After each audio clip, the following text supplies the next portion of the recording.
Olá, irmãos e irmãs em Cristo Jesus. Venho aqui gravar para vocês mais um vídeo aqui no meu canal da Bíblia, Ouvindo a Voz de Deus.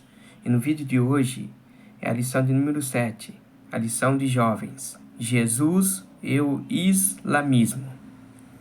Mas antes de eu falar sobre este assunto, eu preciso da ajuda de vocês, que se inscrevam no meu canal da Bíblia, Ouvindo a Voz de Deus, deixe seu like, ative o sininho das notificações para receber o meu vídeo, e compartilhe meu vídeo para o maior número de pessoas o conteúdo do meu canal. Eu preciso da ajuda de vocês. Agora vamos orar pedindo a sabedoria de Deus na lição da Escola Sabatina de Jovens. Querido Deus e Pai, nos dê sabedoria para nós entendermos a lição da Escola Sabatina de Jovens, Pai. E que o Teu Espírito Santo nos ilumine, Senhor. É isso que eu lhe peço, lhe agradeço em nome de Jesus. Amém. Então, meus queridos, vamos lá. Jesus e o islamismo. Como vocês estão vendo aí, há duas tirinhas. Diz assim: se Deus é tão grande, como lhe chegar até ele? Molequinho pensando, né? Deus é grande, mas como chegar até ele? Aí o molequinho pensa: foi ele que chegou até nós, morreu para nos salvar. E isso é verdade.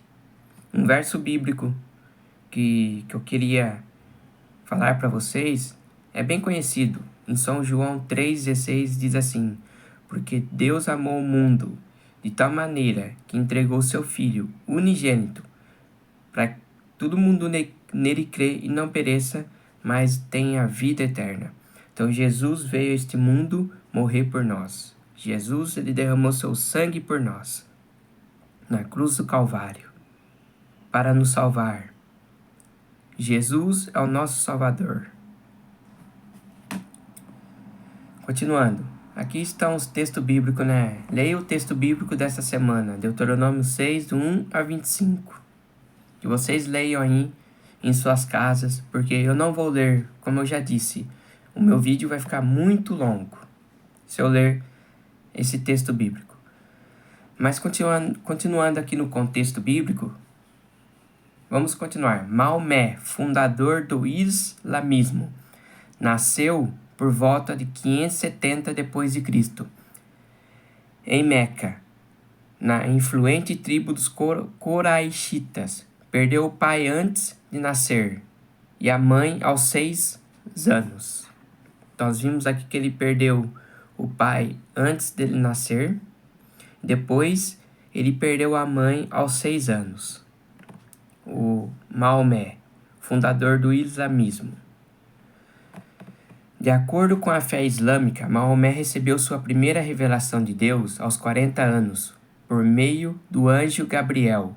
As mensagens continuaram por 23 anos e mais tarde foram reunidas no Alcorão, o livro sagrado do islamismo. Sua imagem era clara: existe um único Deus e a sociedade precisa mudar. Mas isso confrontava o sistema religioso e político de Meca, baseado no politeísmo e no poder de clãs influentes. Em 622 d.C., diante da oposição em Meca, Maomé e seus seguidores fugiram para Medina.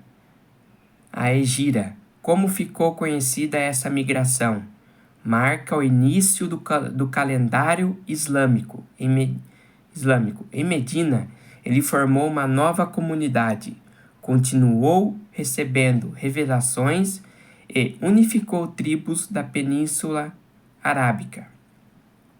Com o fim do politeísmo, o islamismo se espalhou rapidamente. Hoje é a segunda maior religião do mundo, com quase 2 bilhões de adeptos e forte presença no Oriente Médio, norte da África e no sul da Ásia. Para os muçulmanos, Jesus é um dos maiores profetas. Acreditam em seu nascimento milagroso por Maria, reconhecem seus milagres e admiram seu caráter. Porém, segundo o Alcorão, ele não é filho de Deus, nem divino, apenas um servo fiel. também creem que ele voltará antes do juízo final, não para salvar, mas para restaurar a justiça e derrotar falsos líderes. Contudo, esse retorno não faz parte do plano de salvação, como ensina o cristianismo. Então, o islamismo, eles acreditam no nascimento de Jesus por Maria, também reconhecem seus milagres, só que eles não têm Jesus como Filho de Deus, e nem divino. Eles creem que Jesus foi apenas um servo fiel. Eles também creem que ele não voltará para... Eles creem que ele voltará para trazer o juízo final, mas não para salvar as pessoas. Eles creem assim, para restaurar a justiça e derrotar falsos líderes. Então, o islamismo, eles creem desse jeito. Mas aqui, continuando, e é aqui que surgem perguntas fundamentais. Quem é Deus? Afinal, ele é o único? É 3 em 1? Ou Jesus foi apenas um profeta? Ou será que ele é de fato Deus? Essas são as questões que vamos explorar nesta lição. Vamos refletir sobre como Jesus fala ao coração de qualquer pessoa e entender por que Maomé rejeitou com tanta firmeza o politeísmo. Acima de tudo, vamos ouvir as palavras do próprio Jesus sobre quem ele é. Então, nós vamos ver quem Jesus é. Quem ele é? Vamos ver aqui na lição. O Deus único. Já começa assim, o Deus único. Jesus é o Deus único, na parte de segunda-feira. Um dos pilares do ensino de Maomé, registrado no Alcorão, é o Tawhid, a convicção de que Deus é absolutamente único. Para os muçulmanos, Deus não tem parceiro, não tem igual e não compartilha sua glória com ninguém. Qualquer tentativa de associar outro ser a Deus, seja como mediador, imagem ou divindade, é considerado uma grave distorção. Segundo o Alcorão, declarar Jesus como Deus viola diretamente o princípio de Tawhid. Nesse ponto, Maomé concorda com o ensinamento central da Bíblia, pois Deus rejeita a adoração a outros deuses. Isso é verdade. Deus rejeita a adoração a outros deuses. Isso levanta uma pergunta importante. Se Deus é um só, por que tantas religiões e culturas passaram a adorar múltiplas divindades? Como está lá no primeiro mandamento, lá nos 10 mandamentos. Deus fala assim: não farás para ti imagem de escultura e nem adorarás, e nem prestará culto a elas. Deus fala assim no primeiro mandamento. Então Deus fala, não é para ter imagem de escultura, porque Deus não tolera outros deuses. Porque outros deuses não podem fazer nada por ninguém. Imagem de escultura não pode salvar ninguém. Somente Deus, ele pode trazer a salvação para você. Essa tendência está relacionada à tentativa humana de compreender o conflito entre o bem e o mal. Desde os tempos mais antigos, as pessoas perceberam que forças opostas atuam no mundo, como luz e trevas, justiça e injustiça, amor e indiferença. Para explicar essas tensões, muitas culturas desenvolveram a ideia de vários deuses, cada um representado uma força da realidade. Essa foi uma forma de dar sentido ao caos da vida. No entanto, apesar de o politeísmo buscar explicar essas questões, ele não as resolve. Ele fragmenta a compreensão de Deus, cria divindades em conflito, gera rivalidades de poder e, muitas vezes, enfraquece o valor da dignidade humana. Em contraste, a Bíblia revela um Deus totalmente distinto, pessoal, eterno, justo e único. Eu sou o Senhor e não há outro. A Bíblia está dizendo, eu sou o Senhor e não há outro. Então não existe outra divindade. Só existe um Deus que cuida de nós. Isaías 45, verso 5. Essa mesma verdade aparece com força em uma das declarações mais importantes da Bíblia. Escute, Israel, o Senhor, nosso Deus, é o Senhor, é o único Senhor. Deuteronômio 6:4. Então falou, olha Israel, escute bem que eu vou falar para vocês. Moisés falando, o Senhor nosso Deus é o único Senhor, não existe outro. Esse verso conhecido como Shema revela uma profundidade fascinante. No original hebraico, o texto diz, Shema, escute Israel, Yahvé, o nome pessoal de Deus, Elohenu, nosso Deus, termo plural derivado de Elohim, Yahvé, Eshadá, um só.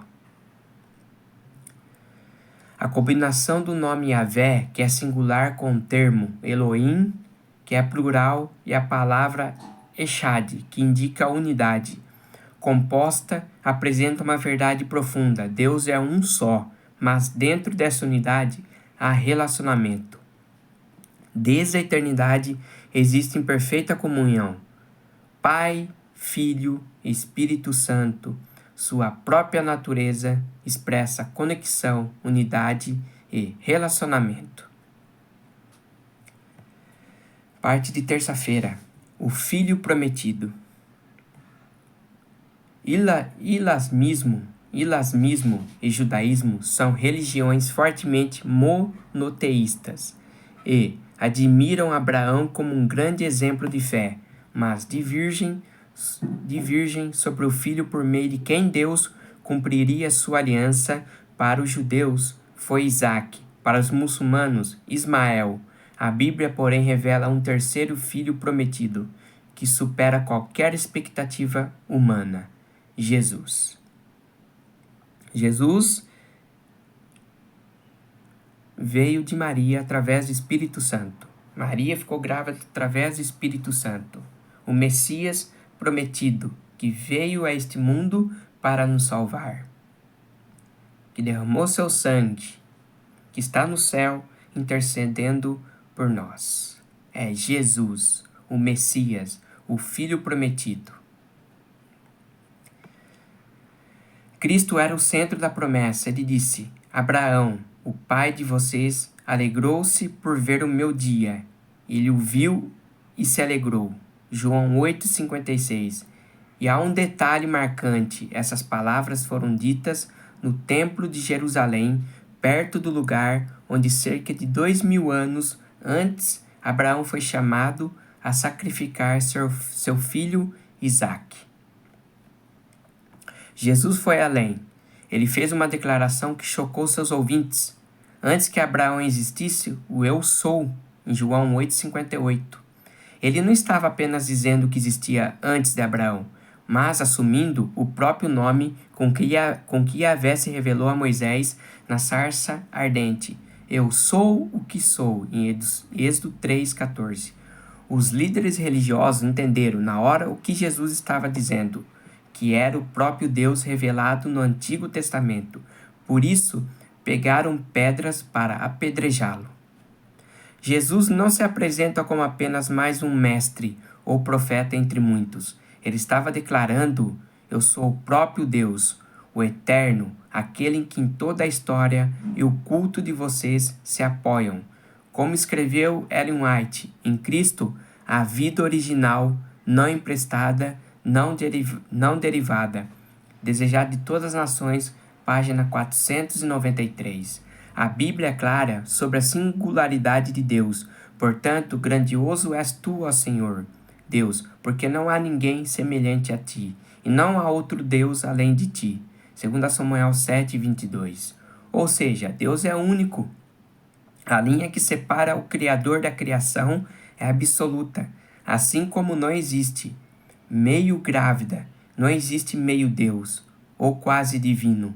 Ou é Deus ou não é. Aqui está a realidade mais fascinante. O próprio Deus Pai, Filho e Espírito Santo, decidiu construir uma ponte entre o céu e a terra. Jesus assumiu o papel de filho, não no sentido biológico, mas em uma relação intencional de amor e submissão. Ele veio ao mundo para nos salvar, representando o caráter do Pai e revelando a missão do Espírito. Então a missão de Jesus era essa. Ele veio ao mundo para nos salvar. Ele nos salvou, morrendo na cruz. E hoje, Jesus, ele está no céu, intercedendo por nós. Jesus, ele foi o Messias que veio a esta terra. Pregou a palavra de Deus, trazendo a salvação para todos. O que você tem que fazer? Apenas aceitar a Jesus. Somente isso. E abandonar o pecado. Parte de quarta-feira, momento hipertexto. A Bíblia revela um mistério profundo e essencial, a um só Deus, Pai, Filho e Espírito Santo, uma unidade de 3 pessoas coeternas. Desde os primeiros relatos da criação, já se percebe essa pluralidade interna da divindade. Em Gênesis 1, 26, 3, 22. O plano da salvação é a missão da igreja. Também envolve essa realidade divina.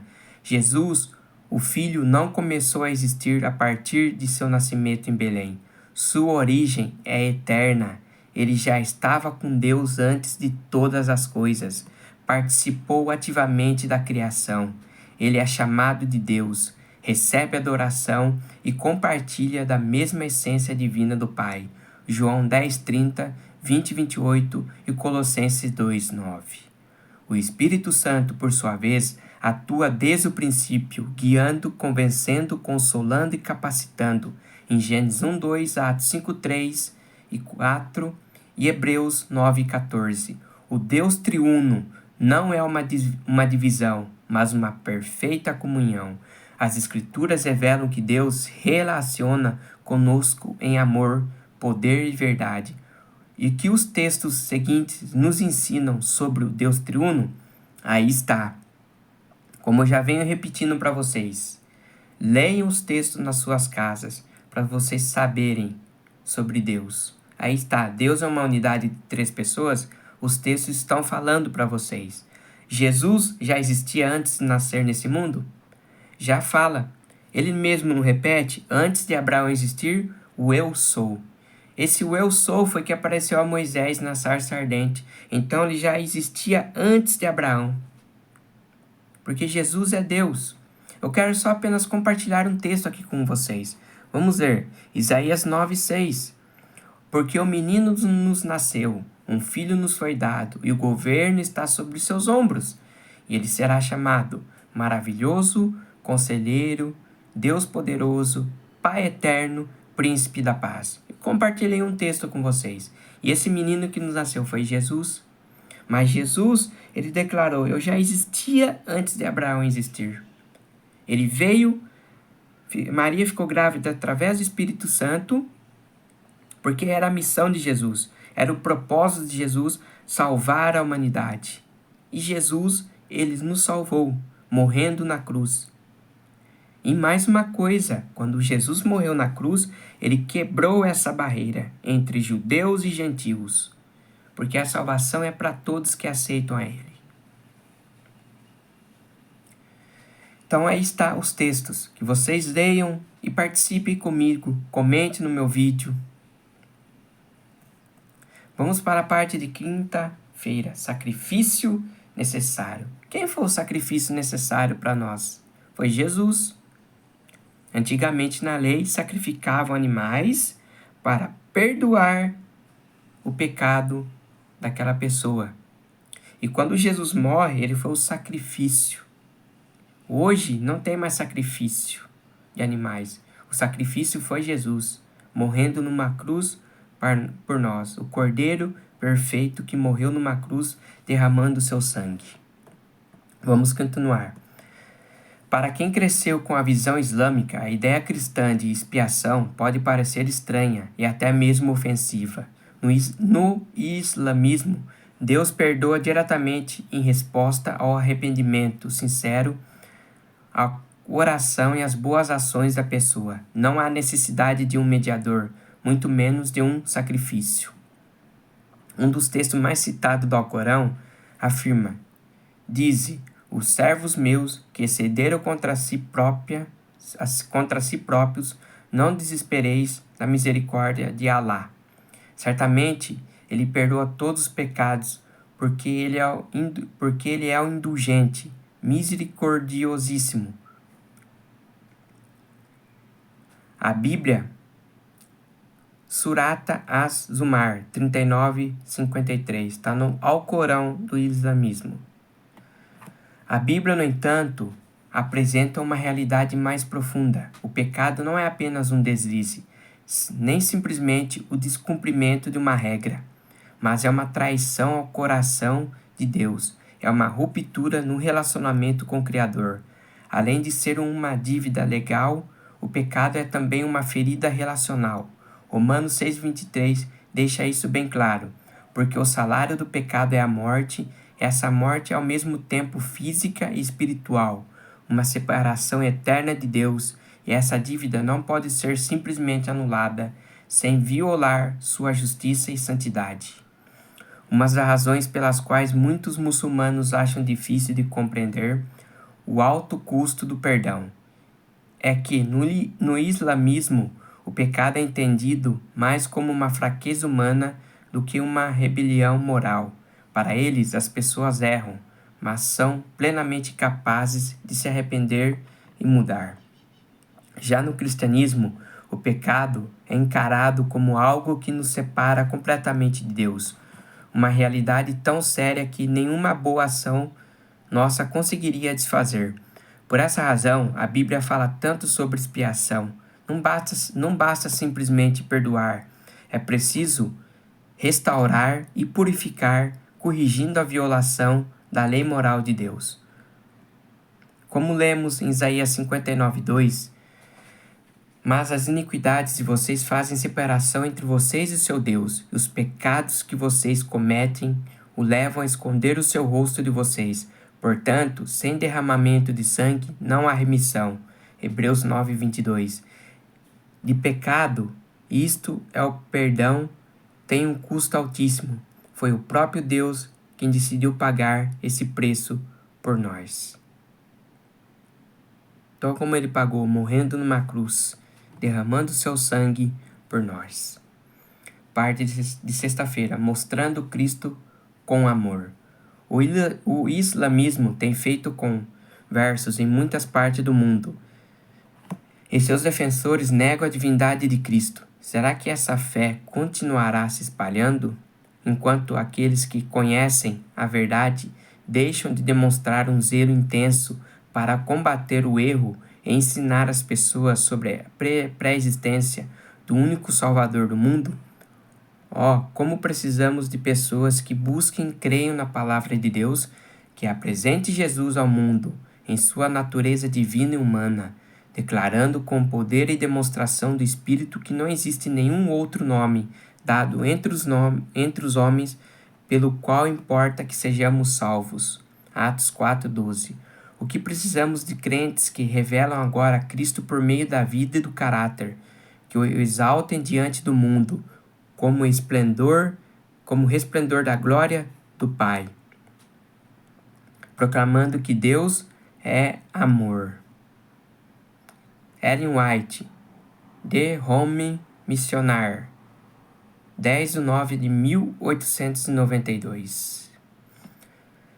Constantemente, ele está enviando seus anjos aos que, embora rodeados pelas circunstâncias mais desencorajadas, oram com fé, para que algum poder maior do que eles mesmos tome posse deles, dando-lhes libertação em paz por várias maneiras. Deus se revelará a essas pessoas e as colocará em contato com providências que estabelecerão sua confiança naquele que se deu a si mesmo em resgate por todos, para que pusessem em Deus a sua esperança e não esquecessem dos feitos de Deus, mas lhe observassem os mandamentos.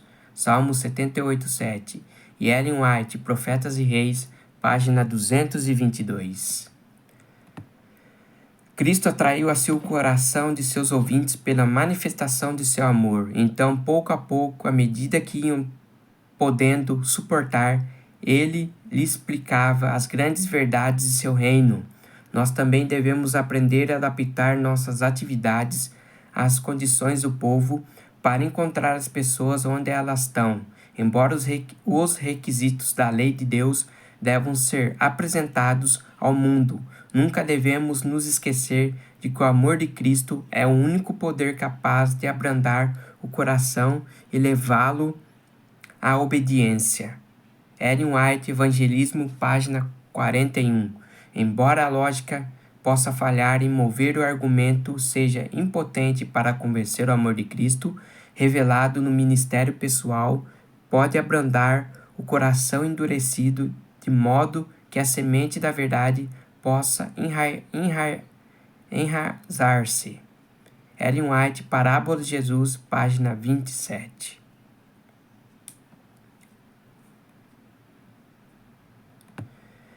Sábado, a divindade de Cristo. Ouça, ó Israel, o Senhor, o nosso Deus, é o único Senhor. Ame o Senhor, o seu Deus, de todo o coração e de toda a sua alma e de todas as suas forças. Deuteronômio 6, verso 4 e 5. Então, Deus é o único Senhor. Temos que amar o Senhor de todo o nosso coração e de toda a sua alma e de todas as suas forças. Porque Deus é o único, não existe outro Deus, só existe um Deus, e esse Deus é o que cuida de nós. O Shema é a declaração de fé de Israel. O Senhor nosso Deus é o Senhor, Eshadá, que significa um. A palavra Eshadá não significa um absoluto e solitário. Ashid, mas que admite unidade composta. É o mesmo termo usado quando homem e mulher se tornam uma só carne, que está lá em Gênesis 2, verso 24. Ou quando várias partes formam um só tabernáculo, em Êxodo 26, verso 6. Portanto, Deus é único, mas não solitário. Assim como um cordão de 3 dobras é forte, porque une fios distintos em uma só unidade, em Eclesiastes 4:12, Deus se revela como Pai, Filho e Espírito, 3 pessoas, mas um só Deus, Eshadá. Judaísmo e islamismo e cristianismo afirmam a existência de um único Deus. O que diferencia o cristianismo é a fé de que esse Deus único se revelou plenamente em Jesus Cristo, que não é apenas um mestre ou profeta, mas o próprio Deus encarnado. O grande desafio das demais tradições monoteístas é justamente este: reconhecer Jesus como Deus. Para nós cristãos, essa é a essência da fé. O apóstolo João abre seu evangelho com uma declaração clara sobre a divindade de Cristo. No princípio era o Verbo, e o Verbo estava com Deus, e o Verbo era Deus. Ele estava com Deus no princípio. Todas as coisas foram feitas por intermédio dele. Sem ele, nada do que existe teria feito. João capítulo 1, verso do 1 a 3. No fim do evangelho, ao ver Cristo ressuscitado, Tomé exclama: Senhor meu Deus e Deus meu, em João 20, 28. Em Hebreus, o próprio Pai se dirige ao Filho dizendo: O teu trono, ó Deus, subsiste para todo sempre. Hebreus 1, 8. Esses textos deixam claro que o único Senhor proclamado no Shema é o mesmo que se encarnou e habitou entre nós. Glória a Deus por isso. Jesus habitou entre nós. Jesus veio trazer o amor de Deus. Veio trazer a salvação. E ele morreu por nós na cruz do Calvário. Olha quanta coisa Jesus fez por nós. Ele existe desde o princípio. Ele fala em São João 8:58. Antes de Abraão existir, o Eu sou. Então Jesus existia antes de Abraão existir. Esse eu sou que pareceu a Moisés na sarça ardente, falando: Moisés, vai lá, liberte o povo de Israel do Egito. Esse é o Deus poderoso que nós temos que crer, acreditar e confiar. Esse Deus poderoso é que supre todas as nossas necessidades. Que vocês se inscrevam no meu canal da Bíblia, ouvindo a voz de Deus, deixe seu like, ative o sininho das notificações para receber meu vídeo e compartilhe meu vídeo para maior número de pessoas o conteúdo do meu canal. Me ajude aqui no canal, se inscrevam, é de graça, é só se inscrever, não estou cobrando nada de vocês. E até meu próximo vídeo. Tchau!